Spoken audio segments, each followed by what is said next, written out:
ठीक है, अगला सवाल क्या है समझना इसको। अगला सवाल है आपका, ये नोट कर लो, ठीक है। आपका तीसरा सवाल था ये, पहले का तीसरा था ये, नोट कर लिया, मिटा दूं, ठीक है, समझ में आ गया। इधर आएगा 7/6 माइनस का नहीं आएगा इधर, जो इसको प्रॉब्लम थी, क्योंकि माइनस माइनस प्लस हो जाते हैं यहां पर, ठीक, ओके।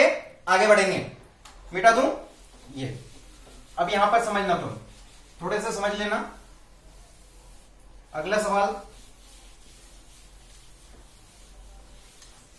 जो है आपका चौथा वाला, पहले का चौथा है आपका 4u², ठीक है ना, 4u² प्लस 8u।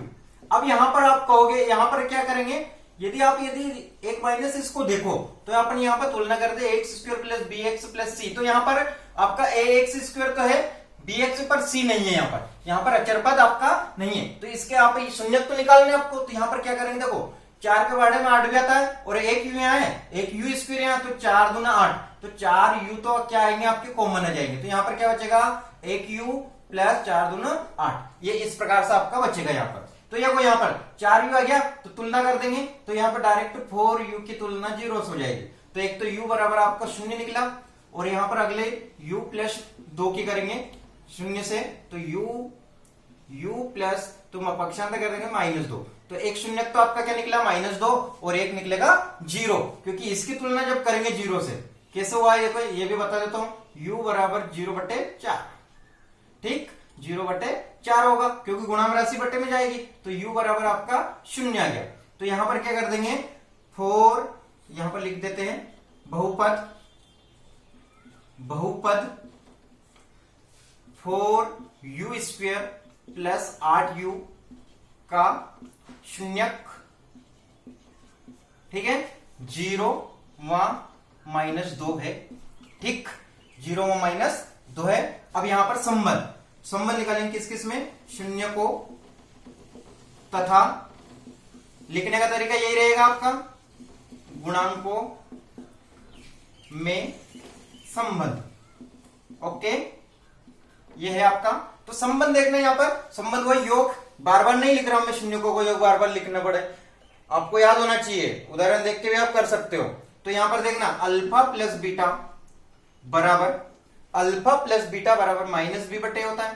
पहला शून्य क्या है, 0, दूसरा शून्य क्या है, -2, कोष्टक में ले लेंगे, -b यानी कि देखो -b, ये प्लस का 8 है तो माइनस आ गया, और यहां पर देखो bx तो है आपका, तो यहां पर 8 है सिर्फ, ठीक है, 8 हो गया। तो यहां पर समझेंगे, यहां पर बटे कितना आएगा, a यानी कि 4, ठीक, तो ये देखो -2, और यहां पर भी काट देंगे तो 4 दूना 8, -2 निकल गया। अगला है आपका अल्फा इंटू बीटा, शून्यकों का गुणनफल, बार बार नहीं लिख रहा हूं, डायरेक्ट बता रहा हूं, शून्यकों का गुणनफल आपको नहीं करना है, आपको हर बार वैसे लिखना है, c बटे, पहला है आपका 0, दूसरा आपका 2 माइनस के होगी, तो -2 लिख दिया, ठीक है, दिख रहा है। अब यहां पर करेंगे, c कितना अचर पद है क्या, नहीं है, तो 0 है अचर पद, a क्या है, 4 है, 4 लिख दिया।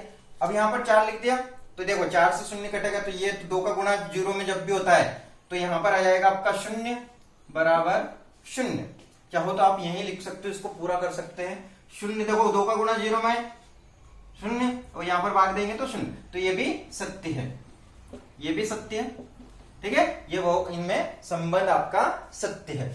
अगला सवाल जो है आपका, समझ में आ गया, करना कुछ भी नहीं, आपके सामने देखो, नोट कर लेना इसको। अगला सवाल है आपका t² - 15, सेम उदाहरण नंबर आपको बता रहा हूं, और वेरी मोस्ट भी ये सवाल अधिकतर आता है ये, ठीक है ना। तो ये उदाहरण नंबर 3 जैसा है, बिल्कुल राइट, ठीक है ना।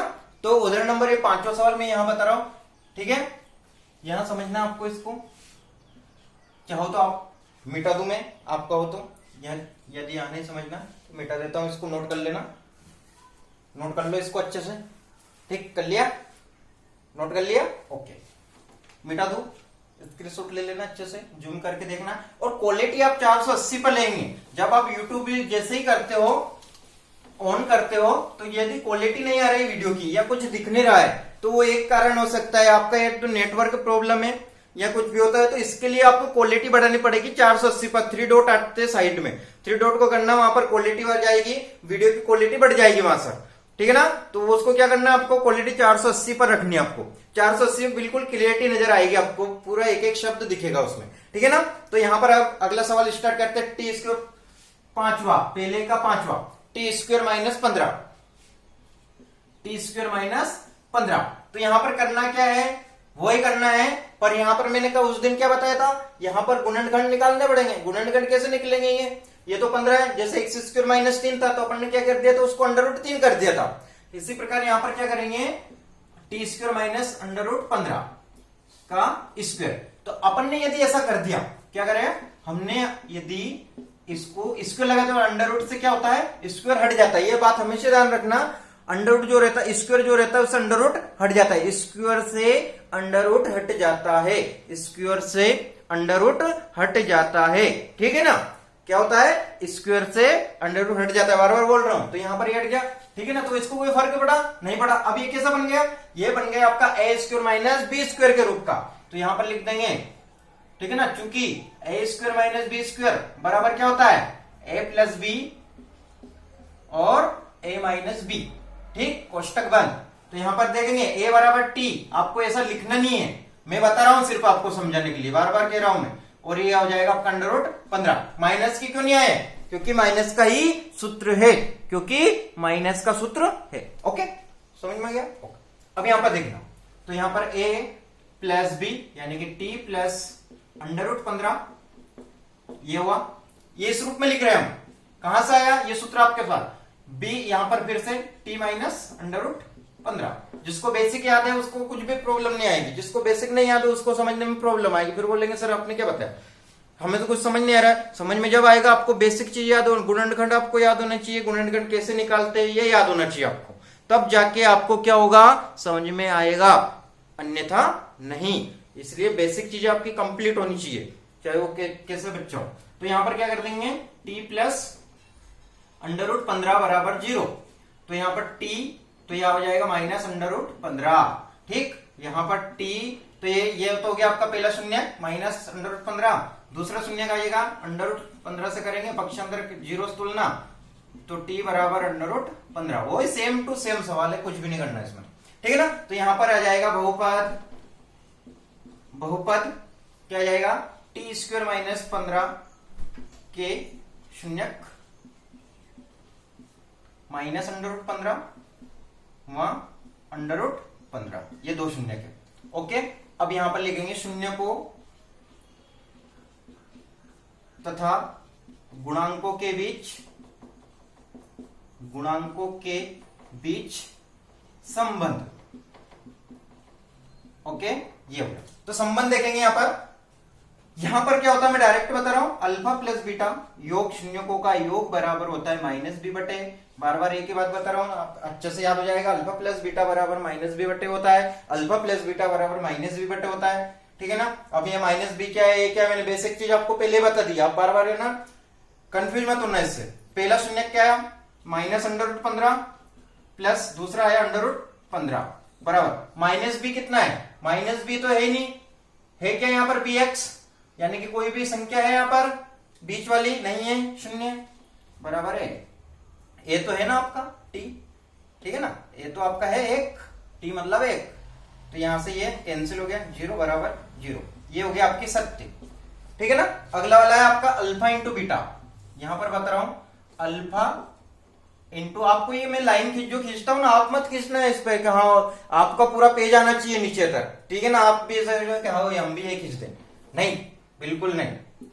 अल्फा इंटू बीटा बराबर सी बट्टे ए होता है। तो अल्फा पहला है माइनस अंडर रूट 15, पहला शून्य क्या है माइनस अंडर रूट 15, दूसरा शून्य अंडर रूट 15 बराबर सी बटे, सी कितना है, सी तो है माइनस 15, तो माइनस 15, और ए कितना है एक, तो यहां देखो अंडर स्क्वायर दो बार है अंडर रूट पर माइनस का, तो माइनस तो लगा देंगे, देखो माइनस माइनस एक ही माइनस है इसलिए एक माइनस, दो माइनस हो तो एक माइनस एक प्लस है इसलिए माइनस हो जाएगा गुणा में।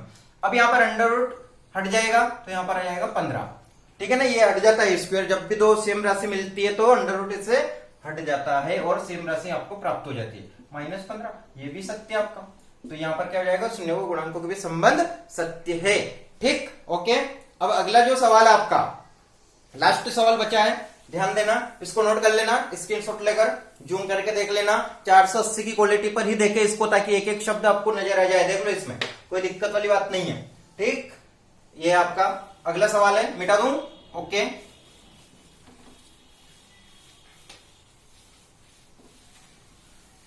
लास्ट सवाल आपका छठा, ठीक है ना, पहला का छठा है आपका, एक साथ बता रहा हूं मैं सभी। अगला सवाल है, ध्यान से समझना, 3x² माइनस एक्स माइनस 4। ठीक, 3x² माइनस एक्स माइनस 4। अब इसके गुणनखंड देखो, गुणा अपन हर बार इसमें करते हैं, 4 3 12, और जोड़ने घटाने में कितना आना चाहिए? माइनस एक्स आना चाहिए। तो देखो यहाँ पर सीधी सीधी बात आ रही है, 4 3 12, 4 में से 3 जाएंगे तो माइनस एक्स हो जाएगा। ठीक है ना, यहाँ पर माइनस एक्स प्राप्त करने के लिए क्या करेंगे? गुणा में कितना आना चाहिए? 4 3 12, हर बार इसका इसमें गुणा करते हैं, चाहे एक हो तो सेम ही आ जाता। ठीक है ना, तो 4 3 12 12, और जोड़ने घटाने पे कितना आना चाहिए?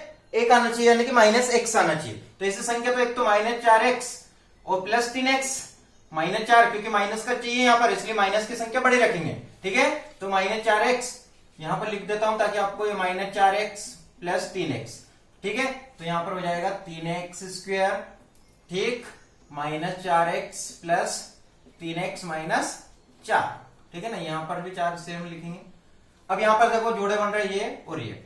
अब यहां पर देखो कोई संख्या, ये देखो 3 है या 4 है, इसमें कोई कॉमन निकलता है क्या? नहीं है। कोई पहाड़े में आता 3 स्वयं 3 है, 4 2 में आता, पर यहां पर ऐसा है नहीं। तो यहां पर x और x निकल रहा है, ये 2x है, यहां पर एक सिंगल x है।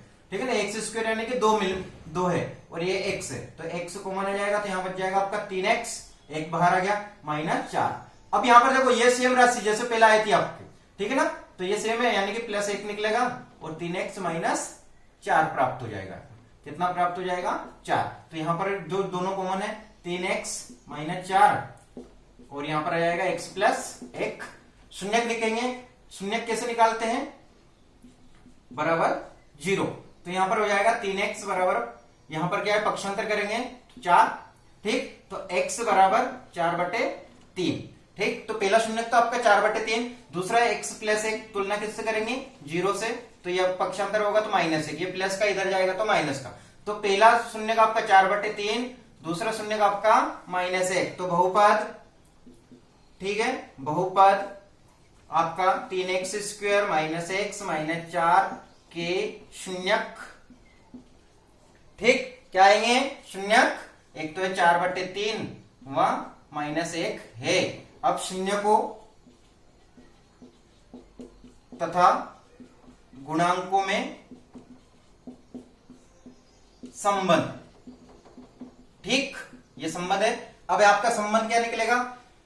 अल्फा प्लस बीटा, यहां पर बता रहा हूं मैं, अल्फा प्लस बीटा बराबर होता है -b/1।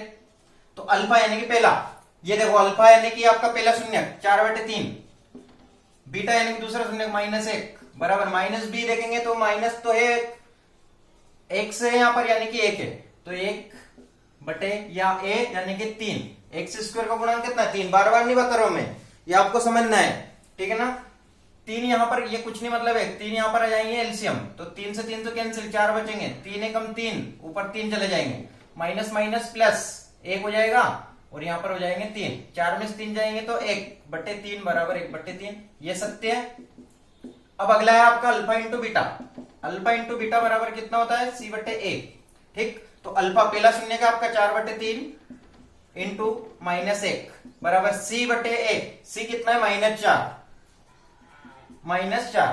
ठीक, अब -4 है यहां पर, ये -4 लिखना आपको, ठीक, -4 है, तो यहां पर देखो -4, और यहां पर a कितना है? 3 लिख दिया।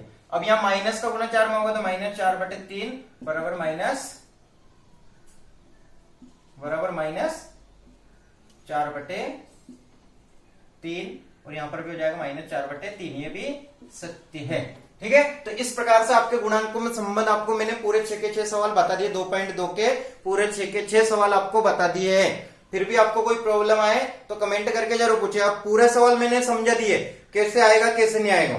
ठीक, यदि फिर भी समझ में नहीं आए तो आप समझना। अब मैं बता रहा हूं आपको दूसरा सवाल। ठीक, ओके, थैंक यू।